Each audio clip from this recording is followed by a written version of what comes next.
नमस्कार मित्रांनो, दिवाळीला एक महिना बाकी आहे. यामुळे यंदा दिवाळीमध्ये किती दिवस सुट्ट्या मिळणार आहेत याची पालक आणि विद्यार्थ्यांमध्ये उत्सुकता आहे. शिक्षण विभागाने यंदाच्या दिवाळीच्या सुट्ट्यांमध्ये एक महत्त्वपूर्ण घोषणा केली. यावर्षी शालेय विद्यार्थ्यांना दिवाळीमध्ये 12 दिवसाची सुट्टी मिळण्याची शक्यता आहे. यामुळे पालक आणि विद्यार्थ्यांमध्ये आनंदाचे वातावरण पाहायला मिळत आहे.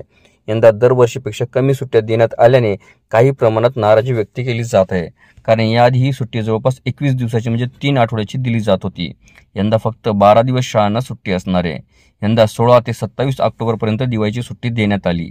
पहिल्या सत्रातील परीक्षा दिवाळी आधीच होणार आहे, तर दुसऱ्या सत्रातील परीक्षा ही उन्हाळी सुट्टी आधी होणार आहे. 15 एप्रिल आधी दुसऱ्या सत्रातील परीक्षा घेण्याचा निर्णय घेण्यात आला आहे. चालू शैक्षणिक वर्ष 2025 ते 26 मधील शाळांच्या सुट्ट्या जाहीर करण्यात आल्या आहेत. संपूर्ण शैक्षणिक वर्षात 129 दिवस सुट्ट्या देण्यात आल्या आहेत.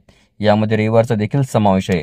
यातील 12 सुट्ट्या आता दिवाळीत दिल्या जाणार आहेत. शालेय शिक्षण विभागाने जाहीर केलेल्या सुट्ट्यांच्या यादीनुसार 53 सुट्ट्या या रविवारच्या असतील आणि 67 सुट्ट्या या सण उत्सवानिमित्त देण्यात येणार आहेत. यामुळे या शैक्षणिक वर्षामध्ये 220 दिवस हे अध्यापनाचे असणार आहेत. याशिवाय उन्हाळ्याच्या सुट्ट्या देखील. व्हिडिओला सविस्तर बघण्यासाठी कृपया डिस्क्रिप्शन बॉक्समध्ये दिलेल्या लिंकवर क्लिक करा आणि संपूर्ण व्हिडिओ पाहावा.